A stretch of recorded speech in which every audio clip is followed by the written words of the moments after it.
Bonjour, c'est Cryptoly, j'espère que vous allez bien en ce jeudi 23 novembre 2023. On se retrouve aujourd'hui pour parler de Blast. Alors, là-dessus ça va être une vidéo un peu particulière parce que c'est pas réellement une analyse de crypto, pour pas en parler, ça va être plus un avis vraiment par rapport à ce qui est en train de se passer et ce qui se trame en dessous et dans lequel j'aimerais vous sensibiliser sur la notion de manipulation marketing et ce qui est en train de se faire. Ça ne veut pas dire que c'est pas un bon plan, ça veut juste dire que il faut faire attention de la façon dans laquelle c'est présenté, ce qui est en train de se passer derrière. Est-ce que oui ou non on a un intérêt? Je vais vous expliquer tout ça maintenant.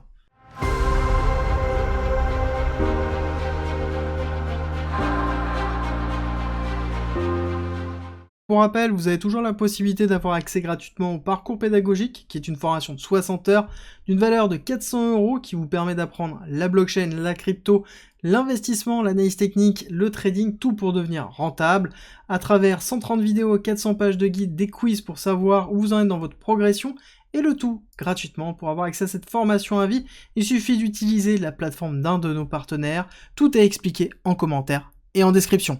Alors, si vous traînez sur Twitter déjà depuis 48 heures, vous devez voir Blast un peu partout qui traîne. Alors, ça va pas vous parler beaucoup si jamais vous n'êtes pas trop sur Twitter, mais il faut comprendre que c'est noté comme étant une Layer 2 d'Ethereum qui est en train de se lancer. Elle n'est pas lancée, il n'y a pas de bêta, il n'y a rien, c'est juste un early access pour farmer un possible airdrop. Alors, possible étant très relatif, c'est que l'airdrop existe réellement et que ils ont annoncé qu'il allait avoir un airdrop. On ne sale pas de combien ni quoi, comment, mais en tout cas, on sait qu'il y aura un airdrop. Alors, d'où vient cette blockchain? Qui est derrière? Qu'est-ce qui se passe? C'est un peu le sujet de cette vidéo-là, et est-ce que ça vaut le coup ou non de s'intéresser à ce projet et ce qui est en train de se passer, et faire le tri dans la vérité, et globalement, je te pousse à appuyer sur le bouton acheter sans forcément prendre du recul. Alors là-dessus, encore une fois, ça va être mon avis personnel par rapport à ce que j'ai pu connaître, et on va séparer deux choses. Un, la notion de technologie, deux, la notion de spéculation. Alors déjà, ne cherchez pas, il n'y a pas de token Blast, il n'y en a pas encore, l'airdrop n'a pas eu lieu, donc il n'y a rien à acheter. Si vous cliquez sur quelque chose qui vous dit acheter Blast, c'est que vous êtes en train de vous faire arnaquer, donc faites bien attention par rapport à ça. Alors, c'est arrivé sur Twitter comme comme un raz-de-marée, en tout cas dans mon fil, et je me suis interrogé de qu'est-ce que c'était que ça et d'où ça venait, et surtout qu'on voyait qu'il y avait Paradigm derrière. Paradigm, c'est qui? C'est un groupe d'investissement, c'est un VC qui est spécialisé notamment dans la tech majoritairement et qui finance quand même pas mal de choses. Et là on a Paradigm et Standard Crypto qui sont derrière Blast, donc c'est deux VC qui ont levé 20 millions de dollars. Ok, 20 millions pour une L2 c'est peu. Alors, on va pas se cacher, c'est vraiment très très peu. Quand on regarde OP, Arbitrum, quand on regarde Starknet, quand on regarde des gros qui apportent vraiment de la valeur, on se dit que c'est relativement faible. La question est pourquoi uniquement 20 millions? Bah déjà parce que je pense fortement que ils ont pas forcément besoin de beaucoup de développement. Pourquoi? Parce qu'ils sont sur un optimist rollup. Et je pense même qu'ils sont potentiellement sur l'OP stack, donc sous-entendu la stack d'Optimism, et donc derrière très peu de développement parce que tout a été déjà fait par Optimism, et leur stack de développement qui est vraiment super bien faite et qui permet de développer des blockchains DL2 très facilement au niveau d'Ethereum.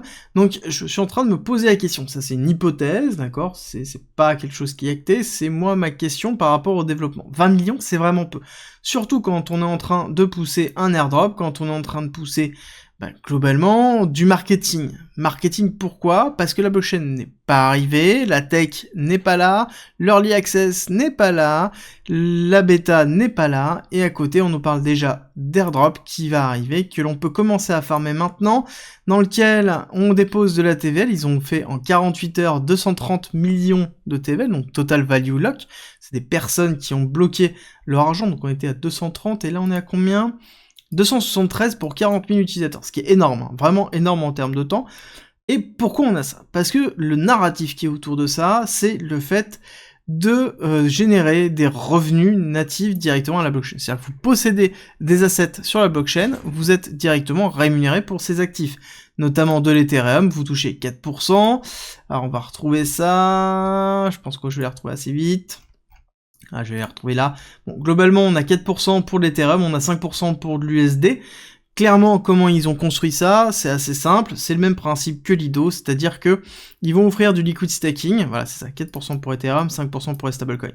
Ça veut dire que ils vont prendre vos Ethers, ils vont le stacker, et ils vont récupérer le yielding, moins une partie de commission, alors, bon, ils en parlent pas de ça, mais je pense qu'il y aura une partie de commission dans tous les cas, et à côté, ils vont vous reverser ça. Donc ça veut dire que vous avez vos Ethers qui sont sur le réseau, mais en fait, vous n'avez pas vos Ethers qui sont sur le réseau, c'est vous avez une copie de ces Ethers, qui ont une valeur parce qu'ils sont stackés sur, justement, Ethereum.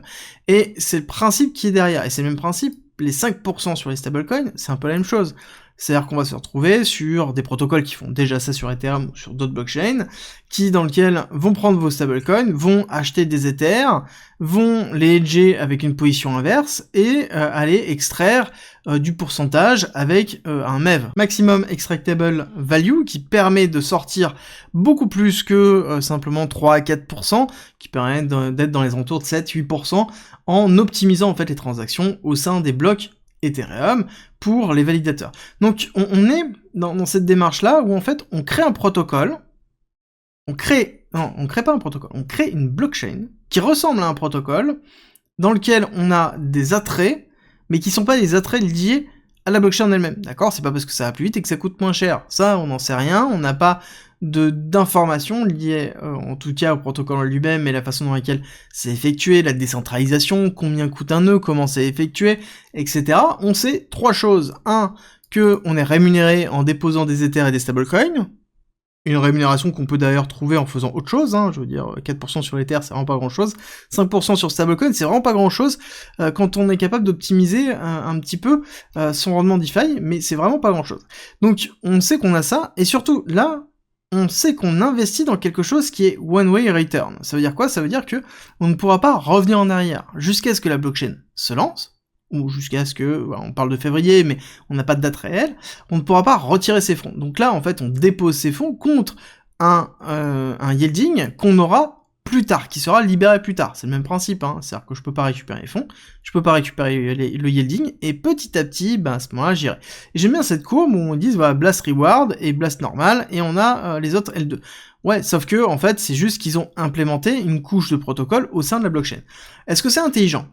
Je pense clairement que c'est intelligent en termes de rémunération de la blockchain en elle-même.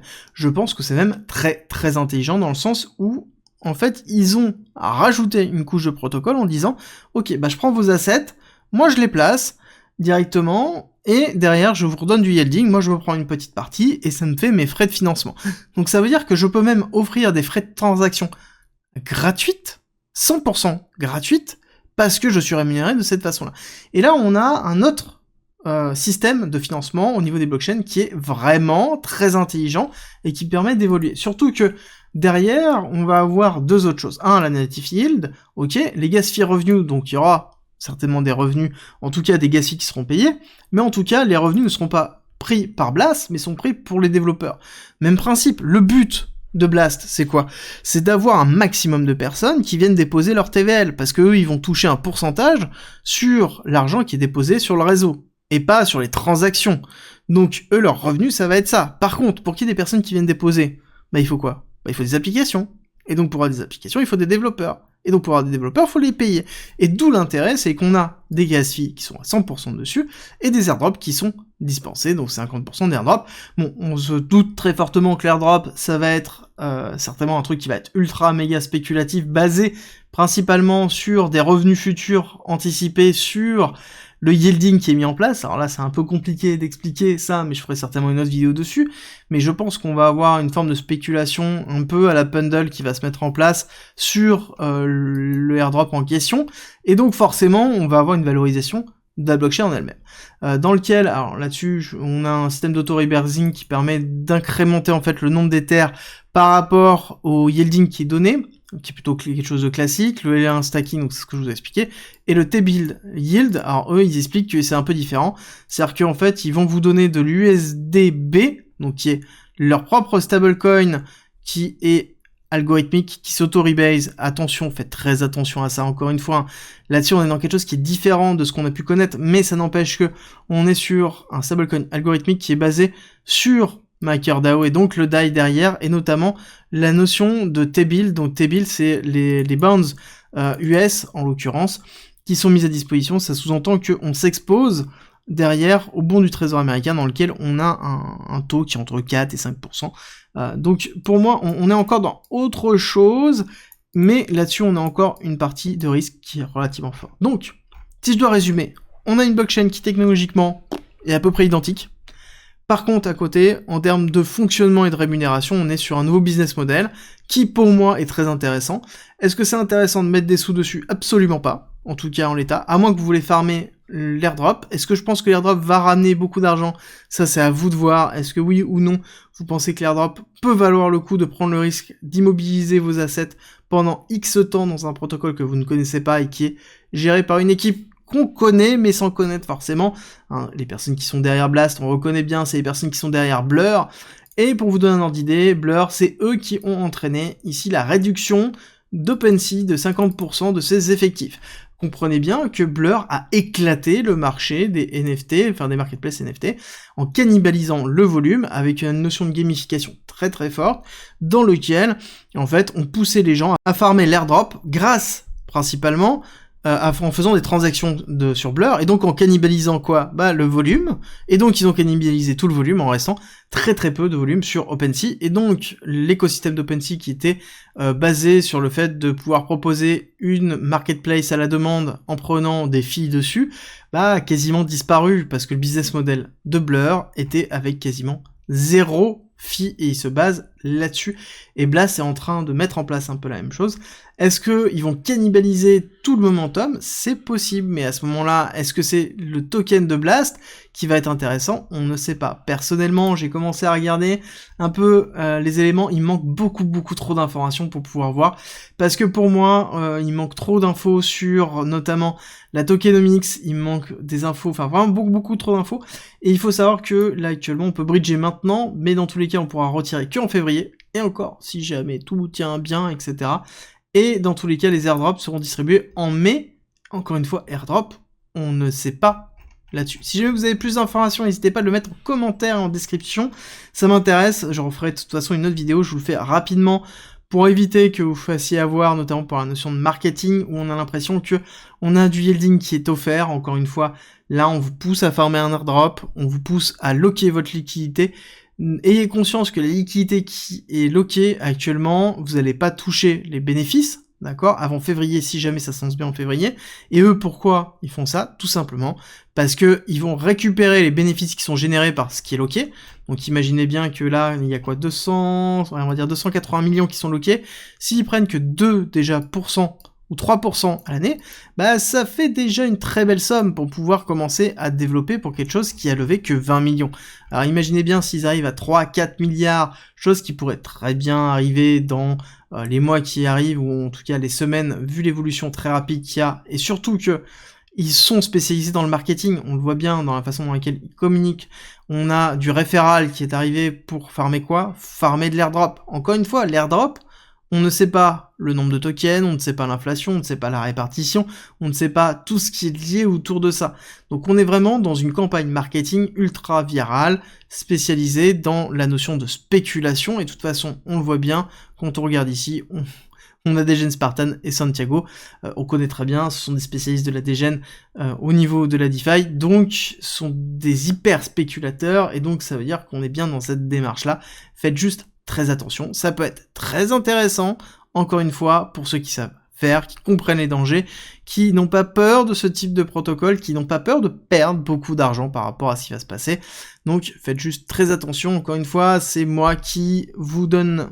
J'espère que cette vidéo vous a plu. Si c'est le cas, n'oubliez pas de me laisser un like et un commentaire, ça me soutient, ça soutient le travail que j'effectue tous les jours. Et si jamais ce projet-là vous intéresse, venez dimanche 26 novembre à 20h sur YouTube, il y aura un live pour fêter les 2 ans de la chaîne et 30 000 abonnés. Et en même temps, on parlera de Blast, je pense. Si jamais vous avez des questions, n'hésitez pas, ce sera le moment d'échanger ensemble. Et je vous dis à demain, 7h pour la quotidienne.